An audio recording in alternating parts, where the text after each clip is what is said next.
Rewari computer teacher academy में आपका स्वागत है। इस वीडियो में बात करेंगे दिल्ली जीके। ठीक है, दिल्ली जीके के इंपॉर्टेंट क्वेश्चन करेंगे जो कि मॉक टेस्ट 2 है।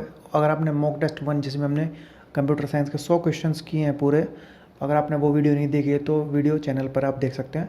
तो अगर आप चैनल पर नहीं तो चैनल को सब्सक्राइब कीजिए, क्योंकि इस चैनल पर कंप्यूटर टीचर की प्रिपरेशन कराई जाती है, चाहे वो किसी भी स्टेट की हो। और अगर आप कंप्यूटर टीचर के अभी तक 2014 से लेकर 2020 तक जितने भी क्वेश्चन पेपर हुए हैं और शॉर्ट नोट्स और बुक्स की लिंक डिस्क्रिप्शन में आप देख सकते हैं। तो वीडियो को शुरू करते हैं। तो दोस्तों, सबसे पहले तो आप ये बात ध्यान में रखिए कि जनरल अवेयरनेस के सेक्शन में ही आएंगे। तो जनरल अवेयरनेस के 20 क्वेश्चन आएंगे 20 मार्क्स के। तो उसमें मतलब आपके दिल्ली जीके का जो पोर्शन होगा वो हद से हद मैक्सिमम 4 क्वेश्चंस हो सकते हैं। ठीक है, 2 से 3 आएंगे, लेकिन अगर एग्जामिनर का मूड रहा तो वो 4 क्वेश्चन भी दे सकता है। ठीक है, तो आप इतना बर्डन ना ले, बस बेसिक क्वेश्चन करिए इसमें। तो सबसे पहला क्वेश्चन है, दिल्ली का कुल क्षेत्रफल कितना है। ठीक है, ऑप्शन है 1360 वर्ग किलोमीटर, option B 1483, option C 1630, option D 1553। तो इसका सही आंसर है 1483। ठीक है, ऑप्शन बी ठीक है। और कहीं कहीं एग्जाम में 1484 होगा, तो आप वो देख सकते हैं। ठीक है, एग्जैक्ट आंसर 1483 है, लेकिन अगर 1483 ना देखें 1484 है, तो आप 1484 टिक करेंगे। ठीक है, तो अगले क्वेश्चन पर चलते हैं।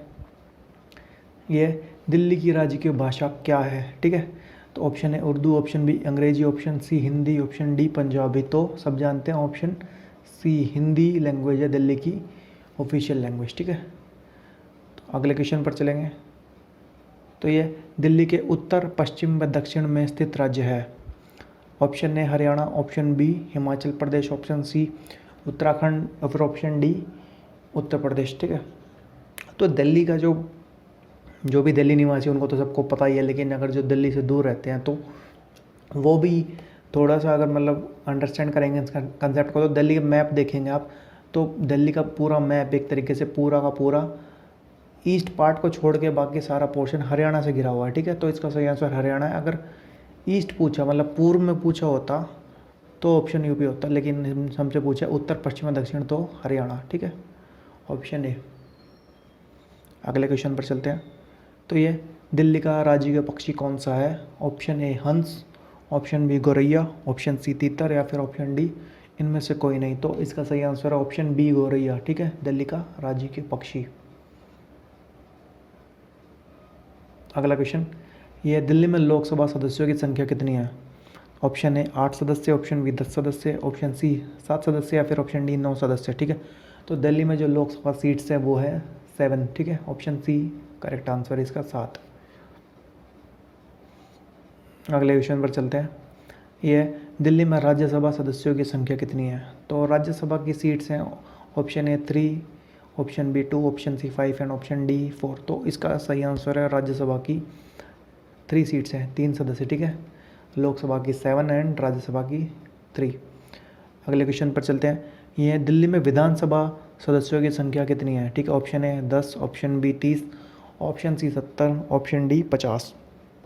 तो इसका सही आंसर ऑप्शन सी 70। अगले क्वेश्चन पर चलेंगे।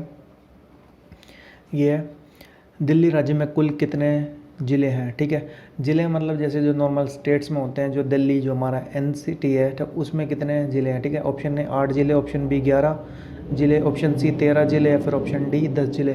तो जो पहले थे वो थे 9। ठीक है, तो अब अपडेट होकर हो गए हैं 11 ज़िले। ठीक है, फिलहाल ऑप्शन बी इसका करेक्ट आंसर है। अब दिल्ली में 11 ज़िले हो गए हैं। अगले क्वेश्चन पर चलेंगे। ये दिल्ली में कुल नगरों की संख्या कितनी है। Option A 152, option B 110, option C 191 या फिर ऑप्शन डी 141।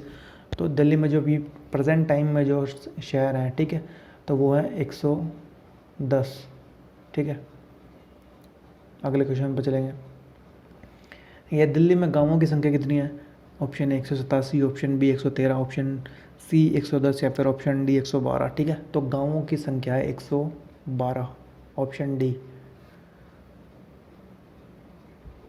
अगला क्वेश्चन है, ये दिल्ली राज्य का नाम राजा दिल्लू के नाम पर पड़ा है। ठीक है, राजा दिल्लू किस वंश का शासक था। ठीक है, ऑप्शन ए चौहान वंश, ऑप्शन बी तोमर वंश, ऑप्शन सी सूर्यवंश और ऑप्शन डी मयूर वंश।